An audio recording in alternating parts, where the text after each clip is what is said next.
Hola a todos. A ver, hoy vamos a meternos de lleno con una de las piezas más fascinantes y sobre todo más potentes del español. Hablamos del auténtico motor, de lo que de verdad impulsa nuestra comunicación. Sí, vamos a sumergirnos de cabeza en el mundo de los verbos. Pero antes de nada, lanzo una pregunta. Pensemos un momento. Da igual el idioma, da igual la conversación, ¿qué palabra es la que de verdad tiene todo el poder? La que hace que todo lo demás, de repente, cobre sentido. Pues sí, el verbo. Es que no es solo una palabra más, ¿eh? Es una fuerza. Es el motor que pone en marcha cada idea, cada historia, cada orden que damos. Sin el verbo, la comunicación simplemente se para en sed. Bien, esta va a ser nuestra hoja de ruta. Vamos a empezar por lo más básico. ¿Qué es un verbo? Luego veremos sus dos grandes caras, nos meteremos a analizar su ADN, descubriremos cómo se construyen y al final cerraremos el círculo volviendo a esa idea del motor de la frase. Venga, vamos al lío. Vale, pues empecemos por el principio, por la pregunta fundamental. ¿Qué es exactamente un verbo y para qué sirve? A ver, un verbo básicamente tiene tres trabajos principales. Por un lado, puede expresar una acción pura y dura, como correr o saltar. Por otro, puede describir un estado, o sea, cómo está algo, como cuando usamos ser o estar. Y finalmente, también puede señalar un proceso, una transformación, como crecer o envejecer. Acción, estado y proceso. Esa es, en resumen, su esencia. Bueno, ya tenemos claro qué es. Ahora vamos a complicarlo un poquito, solo un poquito. Vamos a ver su primera gran división. Podríamos decir que todo verbo tiene como dos caras, dos grandes familias. Y aquí las tenemos. Por un lado, las formas personales. Ojo, estas son las que conjugamos, las que cambian. Siempre nos dicen quién hace la acción. Yo subo, tú subes, él subió. Responden a la pregunta ¿quién? Y en la otra esquina tenemos las formas no personales. Estas son, digamos, el verbo en su estado puro, la idea base, infinitivo, gerundio y participio. Andar, comiendo, vivido. ¿Nos damos cuenta? No nos dicen quién lo hace, no pertenecen a nadie en concreto. Son, por así decirlo, universales. Vale, perfecto. Ahora vamos a hacer zoom y a centrarnos solo en las formas personales. Para entenderlas de verdad, tenemos que desmontarlas, que analizar su ADN. El primer componente de este ADN, la persona. Es súper sencillo. Nos dice quién está al mando de la acción.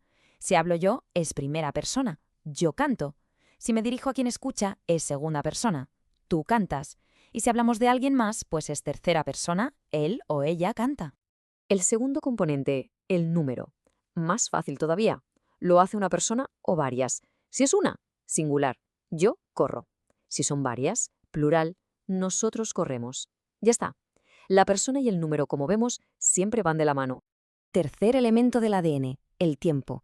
Esto es básicamente el GPS temporal del verbo. Nos dice dónde situar la acción en una línea de tiempo. ¿Está pasando ahora mismo? Pues presente. ¿Pasó antes? Pasado o pretérito. ¿Pasará después? Futuro. No tiene más misterio. Vale, repasemos. Persona, número, tiempo. Hasta aquí, todo bastante lógico, ¿verdad? Pero ahora viene la pieza clave.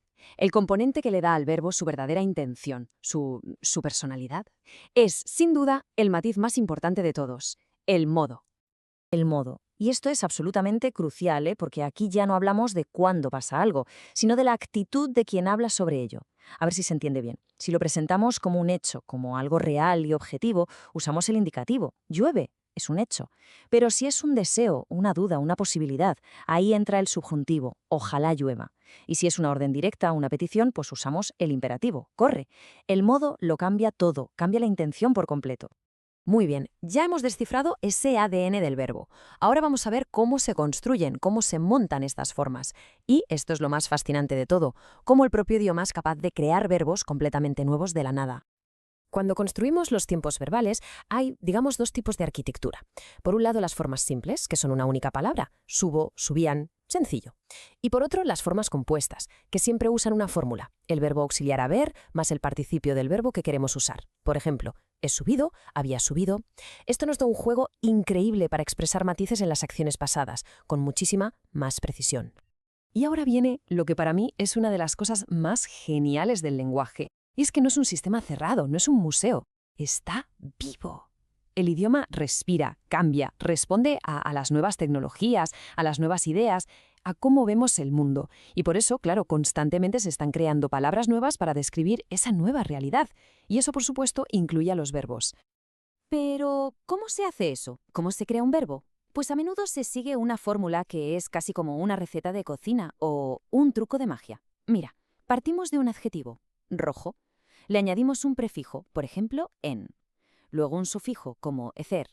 Lo mezclamos todo y ¡voilà! Nace un nuevo verbo, enrojecer. Acabamos de crear una palabra que significa, literalmente, hacerse rojo. Y este proceso, ojo, está pasando todo el tiempo. A partir de un sustantivo como flor, pues nace florecer.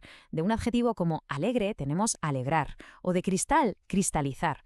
Es una pasada, porque ilustra perfectamente cómo el idioma se expande, se adapta. Es como si fuera un Lego. Va tomando piezas de otras categorías para crear acciones nuevas que necesitamos. Y con todo esto, cerramos el círculo y volvemos al principio, a esa idea central. Después de haberlo desmontado pieza a pieza, ahora se entiende mucho mejor por qué decíamos que el verbo es, sin ninguna duda, el motor de la frase. Es que el punto clave es este, el verbo es el corazón del mensaje.